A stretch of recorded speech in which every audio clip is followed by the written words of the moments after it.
The month of November started out with great plans. There were lots of shows on in the Leinster region, which is unusual for this time of year, so I'd intended to get Anstown Emperor out for our first competition together and to see how he reacted to the dressage environment and how we got on. The first weekend though, we had a day off, so I took Capital Coin out for a treat and we brought him to Patricia Weldon's to do a little bit of jumping, which he thoroughly enjoyed. Needless to say, I wasn't the jockey involved. For safety reasons, we let Jamie Nolan step in, and Red had a great time, was strutting his stuff for many weeks afterwards, very proud of himself for having jumped around the course of jumps. The following weekend we headed off to training camp in Spruce Lodge with Para Equestrian Ireland Development Squad, who have a new coach, Ailish Byrne. I was supposed to bring Emperor down, but unfortunately he'd gone lame. Red was called up and clipped and brought down as a last minute replacement. We had a great time regardless and learnt lots from Ailish and have plenty of homework for the rest of the winter. And we also got to spend some time with the rest of the development squad, which is nice as we don't get to catch up very often. Straight after camp I jetted off to France, where I had the pleasure of taking part in the Run in the Dark pop-up event. It's run for the Mark Pollock Trust, which funds spinal injury research, so it's a cause very close to my heart.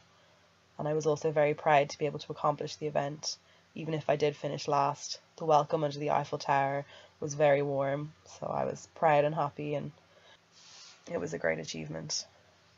Later in the week I headed down to Pompadour in the south of France to help with the organisation of a Student Riding Nations Cup.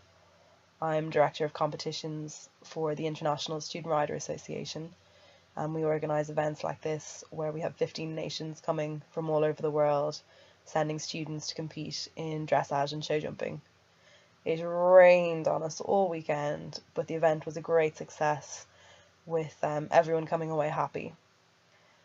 I even got to hang out a bit with the Irish team, who were very successful and brought home good results. And when we got home to Dublin Airport, I was able to give lifts home in my new Nissan, which made me very popular. When I got home, unfortunately, there was bad news waiting for me. Anstown Emperor was still lame, despite remedial shoeing, box rest, poulticing, and many visits from the vets and the farrier. We were still none the wiser as to what was wrong with him. So the decision was made for me to take him down to the Feathered Equine Hospital for him to see Ger Kelly, who treated him before and knew him well and who would be able to find the root of the problem. After many investigations, we found that the injury was more sinister than anything I could have hoped for, and the tough decision was made to send Emperor home. To say I'm disappointed is an understatement.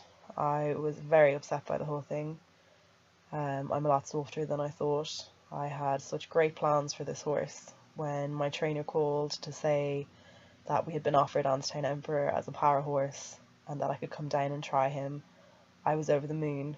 He's a fantastic horse who had a great career eventing up to 3-star international level with Michael Ryan. And he was just flashy and wonderful, and I had visions of great things for us together. I think I'd only ridden him once when I had already dreamed up that we were going to come down the centre line at the Europeans together next year. So I'm disappointed for myself as I'm heading off into next season without a horse, but I'm also disappointed for him. A career in para dressage is a wonderful second chance for any eventer, and we would have given him a wonderful home. So now my season has wrapped up, with Anstown Emperor gone and Capital Coin on his semi-holidays. So I have this weird ritual at the end of each season where I take all my rosettes and anything else I might have won and pop them in a drawer, and I guess it stops me being complacent, so the shelf is empty for next season. I have to fill it up again if I want to look at pretty ribbons. And also I just take the time to reflect and see how we progressed and how we did and what I have to work on for next year. And what I was amazed at was that I didn't miss a single show or training camp for lack of transport. For the first half of the year I didn't have a Jeep, so trailers are still being borrowed left, right and centre, and thanks to the generosity of Nissan I've had a Jeep available since July, which has just changed everything. I mean, over the last few weeks I've just been getting calls that require me to hitch up and go, whether that's to vets, to training, to anything really, and that's just been possible. I mean, I've clocked up at least 5,000 kilometres Anstown Emperor has been down to Kilkenny, to Tipperary, to Limerick. Red was in Wexford, Meath, Kildare, and I'm sure I'm forgetting a few places as well. And I don't really know where I would have been without that help. So I'm very grateful to Nissan to have had the Jeep available during this busy and difficult month.